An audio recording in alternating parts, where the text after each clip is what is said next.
chez Hanouna avec Alexia, chez Madame Bovin, née Marie Cadran. Ceci pour réaliser un interview sur le temps passé à Hanouna. Tout d'abord, je tiens à remercier Madame Bovin de nous recevoir et de nous accorder cet entretien.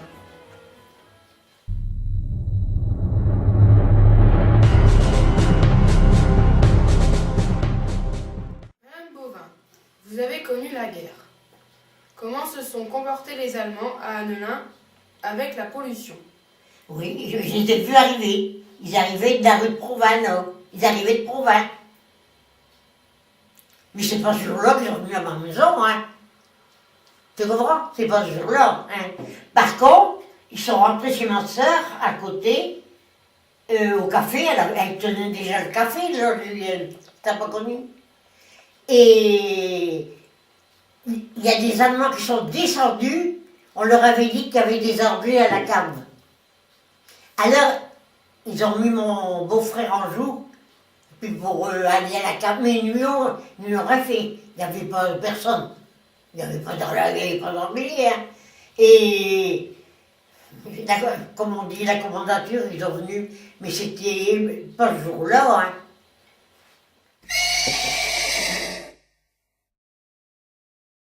Ils sont venus à la maison, ils ont, comme tu viens de dire, réquisitionné. Hein? Alors, la première chose qu'ils ont dit, on est venu chercher votre cheval. Hein? Alors, le cheval, il était dans l'écurie, bien sûr. Ils l'ont pris, puis ils sont partis avec, à Don, pour embarquer au train. Il n'y avait pas que chez moi, hein. Alors, mon père avait un chagrin, tout le monde, hein, donc, pour cette bête. Et puis, au soir ou dans l'après-midi, le cheval est revenu tout seul, dedans, sans Lico. Sans Lico. Et puis, je sais où, il y a une grande porte chez mes parents, là, hein, il fallait bien. Eh bien, il est resté, mon père, il va chez eux, lui. J'entends du bruit au bout. Papa, il s'en va voir, le cheval il était là.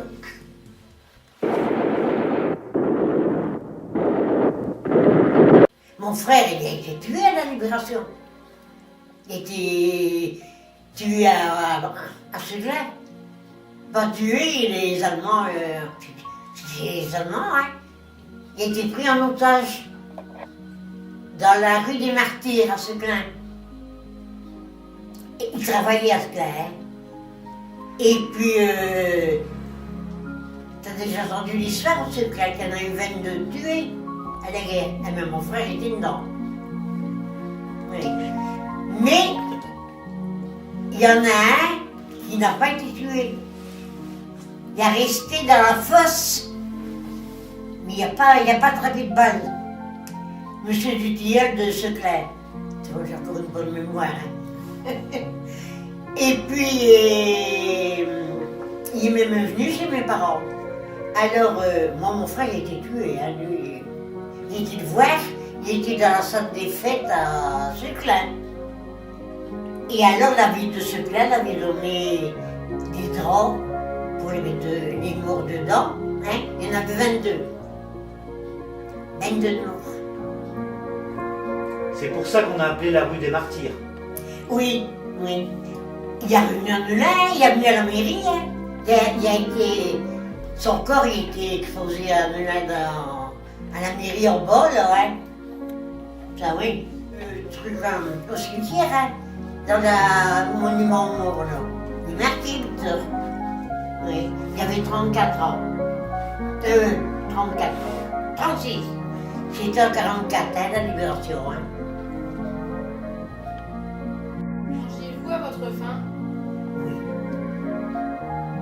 Oui, il mangeait un repas. Vous aviez du pain et du beurre? Ben oui.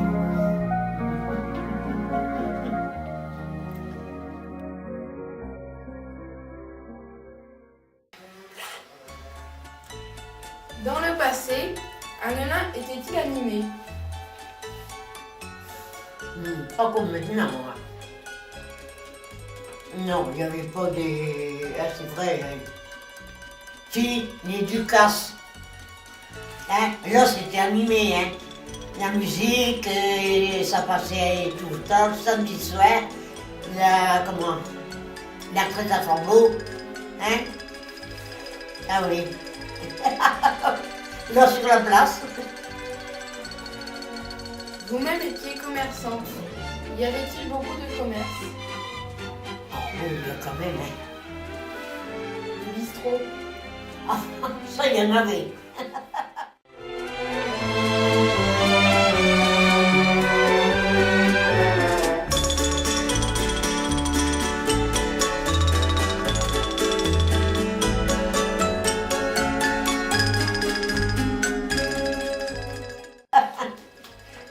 Que buvait-on? Oui, ah ben, de la bière, du vin, dans les bistrots, du vinaitre. Y avait-il des carnavals? Oui, ah oui.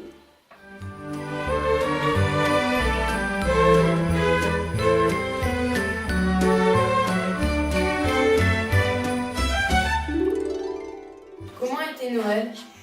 Il y avait quand même, on faisait, les enfants, ils avaient une coquille et une orange. Voilà, c'est tout. Hein? Fallait pas chercher ailleurs. Moi, mon père, il faisait des fois les coquilles. Comme maintenant, les boulangers, ils ont chacun leur tour. C'est pas maintenant, mais avant, c'était comme ça ici. Hein. Et papa, c'était pareil. Hein. Il passait la nuit à faire les coquilles. Pour les enfants des écoles. Hein. Aviez-vous des cadeaux à Noël? Non, ah ben regarde, on faisait pas de cadeaux. Faisiez-vous un repas de On famille? avait du chocolat, hein, c'est vrai.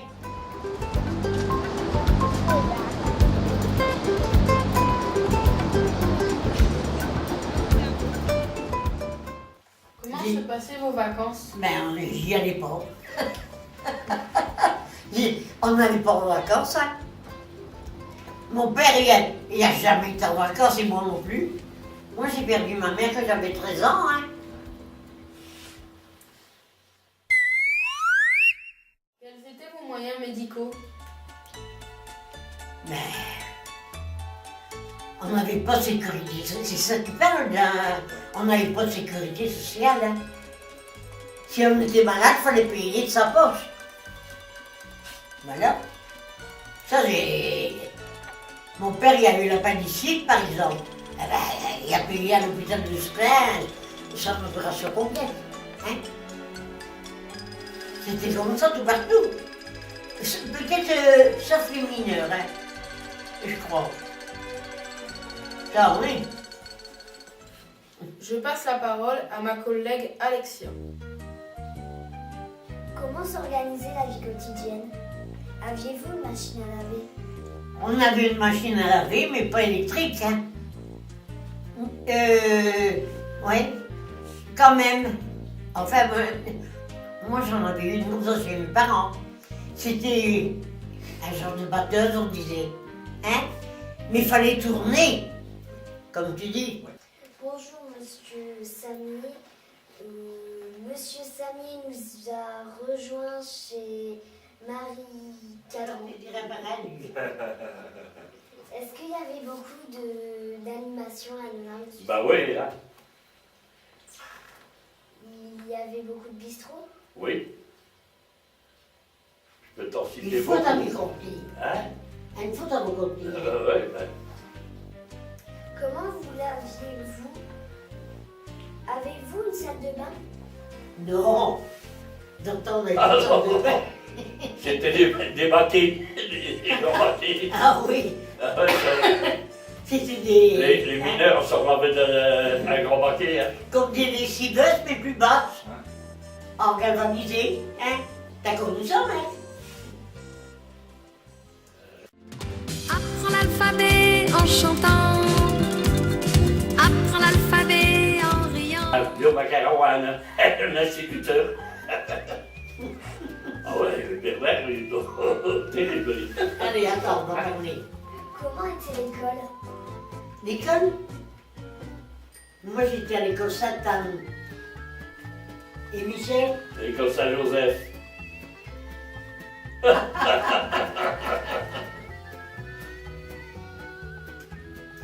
maître Et elle est était-il encore là, l'école. le maître était-il sévère? C'était des religieuses. Ouais. Ah ouais, là. Toi, non, hein. Alors, non. Ouais. On va parler avec un copain, Désiré Dalle. Et l'institutrice nous pétait toujours. M. Delvert, il l'a entendu qu'il était dans la classe au-dessus. Et est venu dans la classe. Et a dit, Xavier, mettez-toi comme ça. Il voulait frapper avec une règle sur mes doigts. Alors j'ai sorti l'encrier, et j'ai vu ma main, puis au moment qu'il a frappé sur l'encrier, il a attrapé tout l'ordre. La fenêtre, elle était ouverte, c'était l'été. Dehors, fixe-toi. Je suis reparti chez moi, mais le père, il m'a rattrapé et m'a emmené à l'école. Non, hein. Ça ne prendrait pas. Avec une belle pile. Au nom du groupe CMJ, nous remercions Madame. Bon, bah. Bon, ça fera partie du métivier. Hein. C'est parti.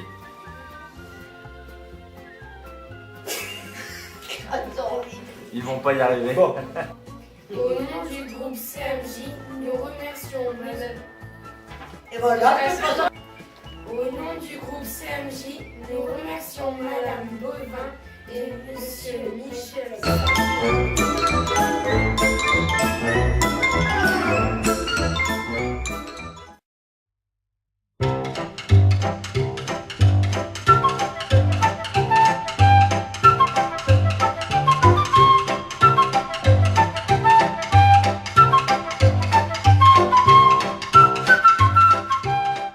Pendant la guerre, au début de la guerre même, on n'avait plus d'ouvriers. Mon père avait un atelier de menuiserie. Alors, et il fabriquait des couveuses. Vous savez ce que c'est que des couveuses? Non. Ce sont des boîtes chauffées avec un régulateur de température dans lequel on met des œufs de poule, par exemple, pendant 21 jours, et au bout de 21 jours, baissent les poussins. Donc, mon père fabriquait des petites couveuses, c'est-à-dire de 35 à 250 œufs. Bon, moi, pendant la guerre, j'ai décidé de faire des plus grandes couveuses à ventilation. Et on a commencé à faire des couveuses de 3000 à 4000 œufs. Et ça a évolué, et à la fin, on faisait des couveuses de 80 000 œufs. Oui, et on avait des clients qui avaient des couvoirs qui allaient jusqu'à 1 million d'œufs. Oui. Bon. Comment a évolué votre entreprise? Après la guerre, la plupart des entreprises se sont développées. Il y avait beaucoup de demandes, beaucoup de besoins en matériel. Les entreprises devenaient plus grandes, donc il fallait des couveuses plus grandes. Et on fabriquait aussi des nourrisseurs automatiques, des mangeoires, des abreuvoirs. Et comme ça a évolué pendant des années. Et on a fini par avoir jusqu'à 160 ouvriers en fabrication, menuiserie, électricité, tôlerie, mécanique et puis tout ça. Bon, mais on a commencé à avoir des crises à ce moment-là.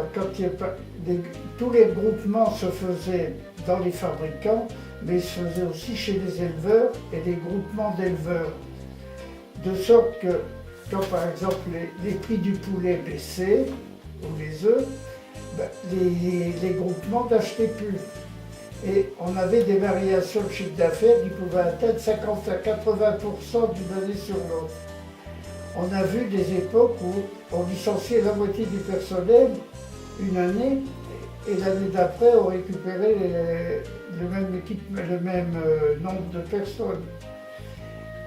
Mais il est arrivé à un moment où les équipements étaient suffisants tout partout et il n'y avait plus de demande, si bien que toutes les plus grosses maisons en France ont eu tendance à s'effondrer. Bon, on a dû vendre notre entreprise à une autre société et à ce moment-là, j'ai créé une autre affaire. J'avais 58 ans. Et je ne pouvais pas faire concurrence à ceux qui avaient racheté mon entreprise. Et je me suis lancé sur les fabrications de cabines de peinture et des tunnels de cuisson. Voilà le genre de matériel que je fabriquais. Et des cabines de peinture aussi pour les garages. Et j'ai vendu ça avant de prendre ma retraite. Je suis resté 2 ans avec Père Preneur. Et à 65 ans, j'ai pris ma retraite. Madame, monsieur, aviez-vous travaillé dans l'entreprise? Un petit peu. Et pas à temps complet. À temps partiel. Qu'est-ce que vous faisiez? J'étais au bureau, je m'occupais de recevoir les clients, de répondre au téléphone, de passer les commandes, de faire tout ce qui accompagne le secrétaire. Combien de temps aviez-vous travaillé dans l'entreprise? Jusqu'à ma retraite, à 60 ans.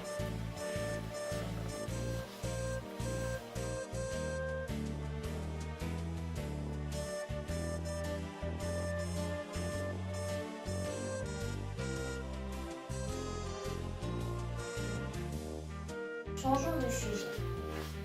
Madame, monsieur, vous avez connu la guerre? Oui, Quel âge aviez-vous à cette époque?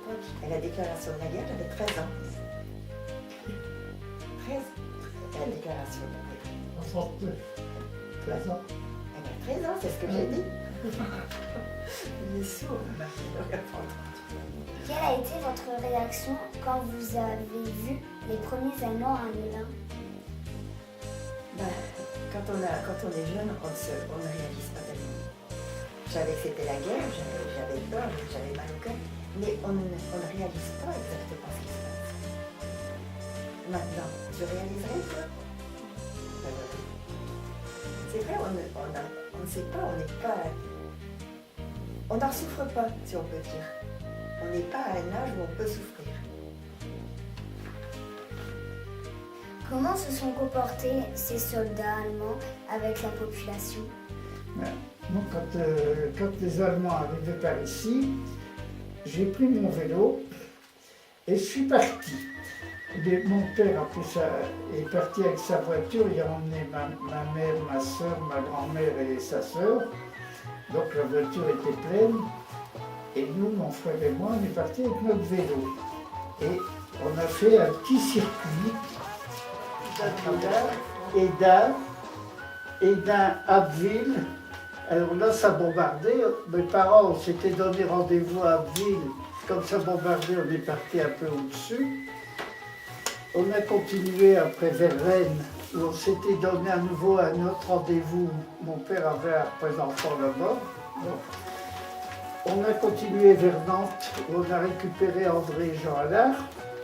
On est parti jusqu'à Lot-et-Garonne, parce que les Allemands avançaient toujours. Et comme ils occupaient la bande après, on est remonté vers Bessines-sur-Gartempe, près de Limoges. De là, on est remonté après jusqu'à Valençay. Alors là, j'avais écrit à un oncle de Savoie qui m'a dit, enfin, vous donnez de vos nouvelles et vos parents vous recherchent. Et les lettres qu'on envoyait dans le Nord, elles n'arrivaient jamais. Alors il nous a dit, venez chez moi. Donc de là, on est parti de Valençay dans le Loir-et-Cher par Lyon et jusqu'au plateau d'Assy et tout ça en vélo. Avec des bagages devant le vélo et derrière, parce qu'on avait notre tente, notre batterie de cuisine et nos vêtements. C'était toujours pour échapper aux Allemands. Et alors là, de Haute-Savoie, après, on est remonté pour rentrer chez nous. Alors là, on est passé de la ligne de démarcation à Saint-Marcel. Il a fallu faire des papiers. Voilà les papiers, par exemple, visés par la commandanture et la mairie d'Annelin. Après, ah non, ça c'est autre chose.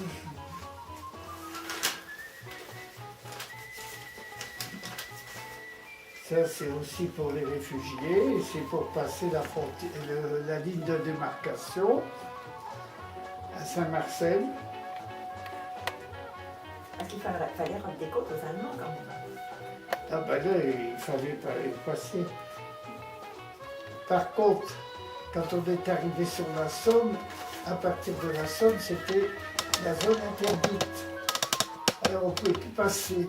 Alors on a dû passer en fraude en barque, traverser la Somme et repartir pour rentrer chez nous. Et quand je suis arrivé à Andelin, mon vélo était en panne. Je faisais rouler dans tous les sens parce qu'on me l'avait volé en route, j'en avais récupéré un vieux. Et alors là, il y avait rendu là, mais de l'église Saint-Martin jusqu'à chez moi, je suis rentré à pied. C'était fini. Alors en 1941, il y a eu une manifestation au cimetière, à la suite de laquelle les Allemands ont arrêté une dizaine de personnes dans Annelin comme otages et les ont emmenés à Los. Mon père faisait partie de ces 10 personnes ainsi que son frère. Parce qu'ils avaient vécu au Canada à un moment, alors ils parlaient anglais couramment. Mon père d'ailleurs était un ancien interprète de l'armée américaine dans la guerre 14-18. Bon, alors le fait d'être embarqué par les Allemands et emprisonné, il y avait tout de même un risque. C'est que quand par exemple un Allemand était tué pour une raison ou une autre, il prenait des otages pour les fusiller et il les prenait au hasard. On ne savait pas ce qui allait se passer. On ne pouvait pas dire je suis coupable ou pas coupable. Même innocent, on était pris comme otage. N'importe qui. On était fusillés. D'ailleurs, je crois que ma famille était prédisposée. Parce qu'en 1917, ma mère a été aussi déportée par les Allemands. Par ordre du corps d'armée du 10 mai 1917, Ça, c'était sa maman. Mesdemoiselles Célina et Sophie Dalle seront évacuées le 11 mai 1917 à 11h du matin parce qu'ils ont refusé à exécuter des travaux ordonnés par l'autorité militaire allemande. Annelin, le 11 mai 1917. C'était prédestiné. Pendant cette période, mangez-vous à votre faim? Toujours. J'ai toujours mangé à ma faim puisque les parents étaient fermiers, donc on avait tout à proximité. On avait du beurre, du lait, des poules pour avoir de la viande, des œufs. On avait tout ce qu'il fallait, donc on ne souffrait pas de la guerre, mais d'autres personnes en pouvaient en souffrir. Parce que tout était rationné. On avait des tickets. Mais moi, je n'avais pas besoin de tickets puisque j'étais à l'origine de tout. Donc, pas de problème. Quand on est dans une ferme, on est bien placé en temps de guerre. Et vous, monsieur le Sieur, mangez-vous à votre faim? Oui, je mangeais à ma faim, mais nous avions un cochon, une chèvre, des lapins, des poules. Alors je trayais la chèvre pour avoir du lait. Bon, maintenant nous travaillons dans le domaine de l'élevage, du matériel d'élevage. On avait des contacts aussi avec des fermiers. Donc on ne peut pas dire qu'on était à la campagne, on avait un grand jardin. La pelouse devant chez nous avait été labourée, on y mettait même des pommes de terre. Et moyennant quoi, sur le côté alimentation, il y avait peut-être moins de variété qu'en temps normal. Les fruits, par exemple, étaient rares. Ah oui. Quand j'ai fait mon service militaire, après la guerre, on m'a servi une orange comme dessert dans un restaurant. Et j'ai rapporté à ma femme. Première orange. Du café, on n'en avait pas. Du chocolat, on n'en avait pas, mais faisait ça. J'étais toujours étonnée quand je partais à la messe le dimanche, quand j'arrivais j'habitais un peu, je ne sais pas combien, 150 mètres, et quand j'arrivais devant la grille de la propriété de mon mari maintenant, il sortait toujours en même temps que moi. Alors je me disais, mais comment ça se fait qu'il sort toujours en même temps que moi? Je ne peux pas savoir que je vais arriver maintenant, parce que je ne sortais pas toujours à la même heure. Alors je l'ai su par la suite, il y avait sa chambre avec un beau window. Et de ce beau window, il voyait. Il y avait tous les terrains vides. Et alors, il voyait arriver, il disait, bon, ben, elle va arriver, alors tchou, il s'arrangeait. Alors moi j'ai trouvé que c'était une destinée, que c'était un miracle, que c'est incroyable, que vraiment c'est incroyable de voir ça, toujours tomber en même temps que moi. Oui.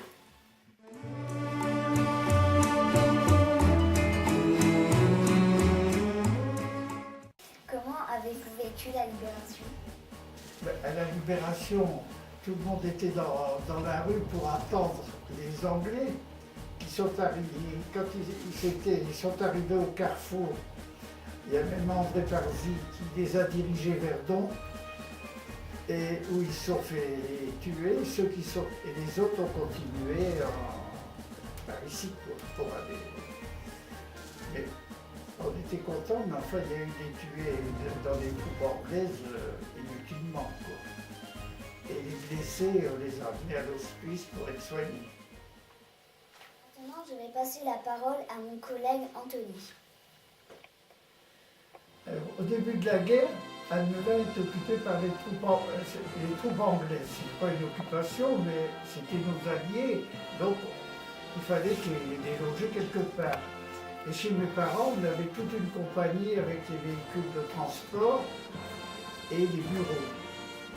Et comme il avait les voitures dehors, les allées et venues, il créait beaucoup d'ornières, si bien que quand il y avait des grosses pluies autour de la maison, c'était une vraie flaque d'eau.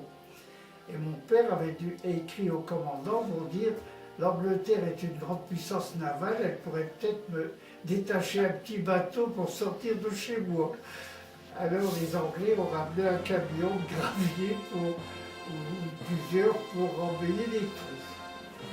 Et nous, comme on jouait du piano, on s'amusait à jouer le God Save the Queen, ce qui obligeait tous les soldats anglais à se mettre au garde à vous. Alors le commandant nous a demandé de ne plus jouer parce que ça perturbait trop le travail.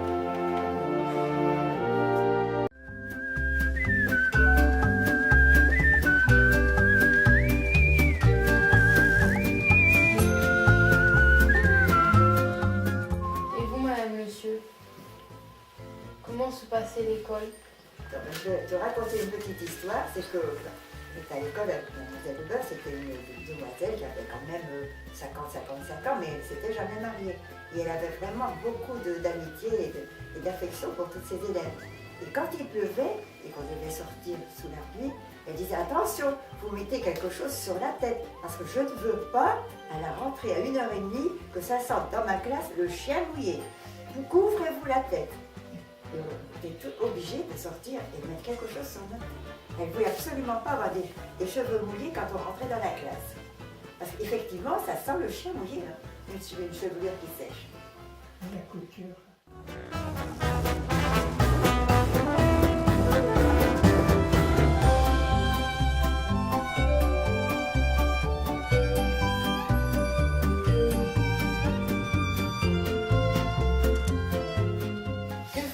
Pendant les vacances? Alors, pendant les vacances, on allait quelquefois à Malo. Mes parents louaient quelque chose et ma mère était avec nous et mon père restait le dimanche, quoi. En voyage, on en a fait relativement peu avant la guerre. On était une fois à l'exposition de 1931 à Paris.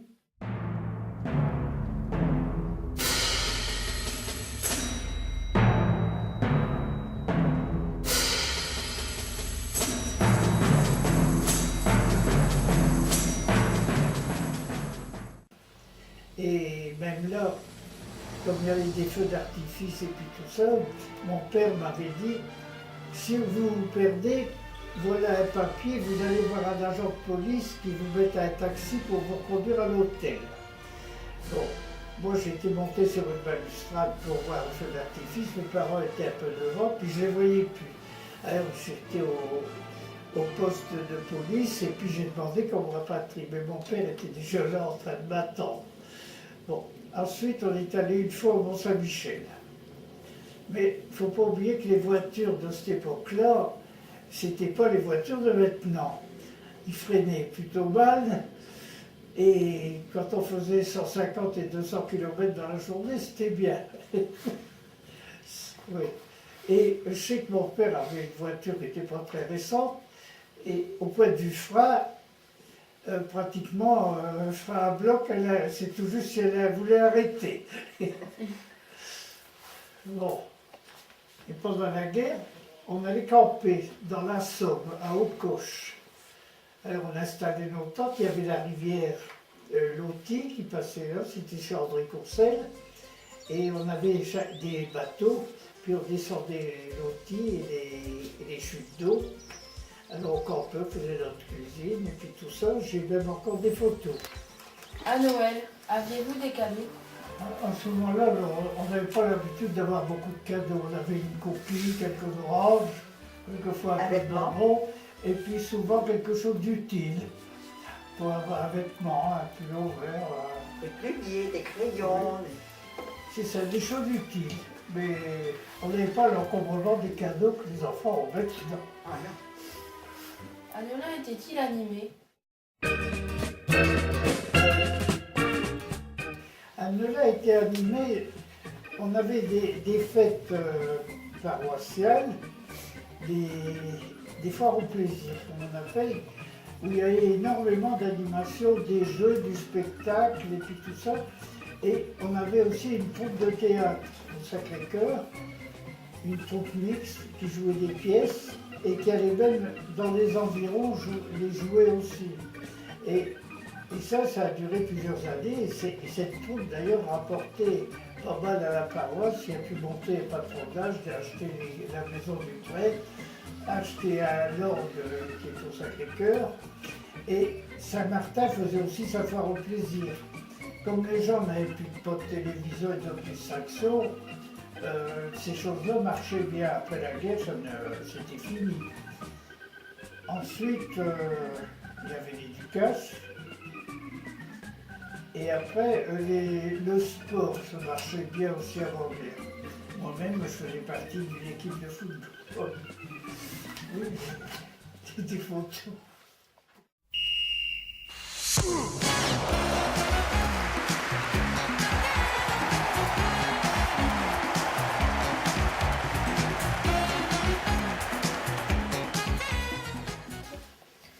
Lors des fêtes religieuses, y avait-il des processions? Il y avait plusieurs processions chaque année, des processions où plusieurs centaines de personnes participaient et qui circulaient à l'intérieur du village. Alors, les enfants étaient costumés, des filles en robe longue et rose, et jetaient des fleurs devant l'ostensoir qui était promené par le prêtre sous un dé, tenu par 2 personnes. Et quand j'avais 7 ans, j'ai même été bedeau, c'est-à-dire petit Suisse, où j'avais un costume et une arbalète en bois qui était en tête de la procession. C'est ta mère qui avait acheté ça? C'est ma mère qui m'avait acheté ça, oui. Elle était croyante. Et maintenant, je passe la parole à ma collègue Axel. Monsieur le Sieur, comment s'organisait la vie quotidienne? La lessive, aviez-vous une machine à laver? Moi, personnellement, je ne faisais pas la lessive. Mais chez moi, et comme la plupart des maisons, les femmes avaient une machine à laver manuelle. C'est-à-dire qu'il y avait 2 branches qu'on les faisait aller alternativement pour faire aller le batteur. Et ensuite, on passait le linge dans une tordeuse, c'était des rouleaux qu'on tournait à la main. Quand je suis né à Annoulin, on n'avait pas l'électricité, donc on était obligé d'avoir des machines à main. Par la suite, quand il y a eu l'électricité, je sais que mon père a monté sur la machine de ma mère un moteur électrique pour la faire tourner électriquement. Mais quand il y avait la lessive dans la maison, on faisait venir quelqu'un et ça durait une journée. Et il fallait le mettre sécher après, et puis tout ça, tandis que maintenant, avec les machines presse-bouton, la lessive, ça ne compte plus. Oui, on n'avait pas le même âge. On n'avait pas le même âge et on n'avait pas les mêmes produits. Difficile à laver. Mais je sais, quand je me suis marié après la guerre, j'ai acheté à ma femme une machine automatique. C'est-à-dire, elle était électrique, il y avait des soreuses. C'était déjà un progrès, elle avait son chauffage, une sautère. La première machine d'emploi. J'ai toujours été assez d'avant-garde pour... Et concernant la conservation des aliments, on n'avait pas de frigo. Mais j'ai fait, on mettait dans des... Avant-guerre, on mettait dans des glacières. Il y avait des usines qui fabriquaient des blocs de glace et les bouchers mettaient des blocs de glace et pour refroidir la température et conserver la viande. Mais j'ai été mobilisé en 1945 dans les chars d'assaut. Mais quand c'était la fin de la guerre, on n'avait pas de chars. Et j'ai été détaché pour monter des frigos. Et c'est comme ça que j'ai appris un peu le métier de la réfrigération.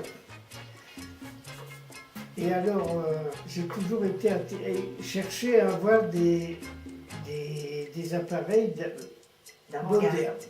Et on a été assez vite équipés au début de notre mariage avec un réfrigérateur, un moteur fermé, comme on fait maintenant. Et après, j'ai acheté des froids ventilés. Que mangez-vous? Du pain et des patates.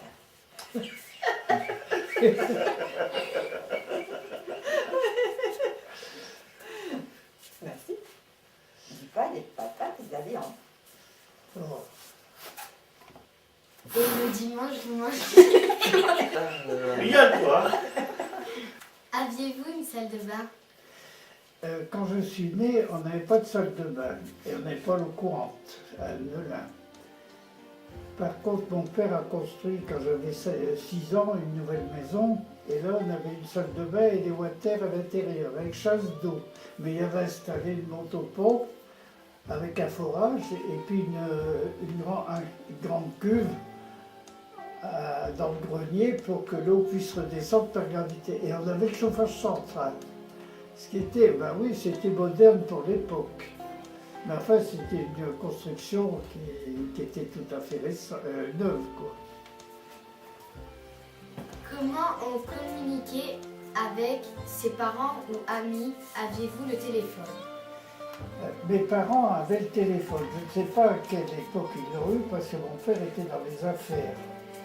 Et il y avait le numéro 3. C'est-à-dire qu'il était le 3e à Melun à avoir un téléphone. Et le numéro 1, c'était chez Mauroy. Le 2, je ne sais pas qui. Mais après, il y avait peu de maisons qui avaient le téléphone. Parce qu'il y avait un standard à la poste. Alors il fallait tourner la manivelle et puis demander, comme dans le sketch de Fernand Reynaud, il fallait demander tel numéro à tel endroit, il fallait attendre. Ça avait un avantage, quelquefois, que si on tombait sur un client qui était un peu fâché, on lui disait on va étudier votre problème et on vous rappelle. Et ça permettait quelquefois de faire baisser la tension. Maintenant, de ne pas pouvoir communiquer instantanément avec quelqu'un, personnellement, je ne trouve pas que c'est une gêne, parce que maintenant, si on continue, on va bientôt vous greffer un téléphone sous la peau pour être en relation permanente avec les autres. Et personnellement, je téléphone quand c'est nécessaire et je dis uniquement ce que j'ai à dire. D'ailleurs, on a peu de temps de communication de téléphone. J'ai un portable, c'est en secours quand je m'en vais, si j'ai une panne, pour pouvoir appeler. Mais autrement, je ne m'en sers pas. Et bien, on communiquait entre nous par lettre, par courrier. Alors, et en général, les familles n'étaient pas dispersées comme maintenant. Les familles restaient même les enfants, ici, je vois, nos enfants sont dispersés, il y en a aux États-Unis, il y en a à Singapour. Bon, maintenant, c'est comme ça. c'est la vie. Mais autrefois, non, on restait dans son coin. C'était plus familial que maintenant. Et quand il y avait quelque chose d'urgent, on pouvait envoyer des télégrammes. Mais le facteur distribuait le courrier tous les jours, même 2 fois par jour, et même le dimanche. Et les télégrammes étaient délivrés tout de suite dès la réception par la poste, même le dimanche.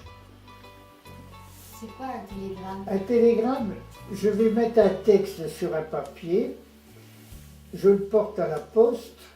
La poste compte le nombre de mots pour donner le prix et elle le transfère par téléphone ou autre système à la poste de destination qui elle le reproduit sur un autre papier qui était de couleur bleue d'ailleurs et le facteur va le porter tout de suite au destinataire.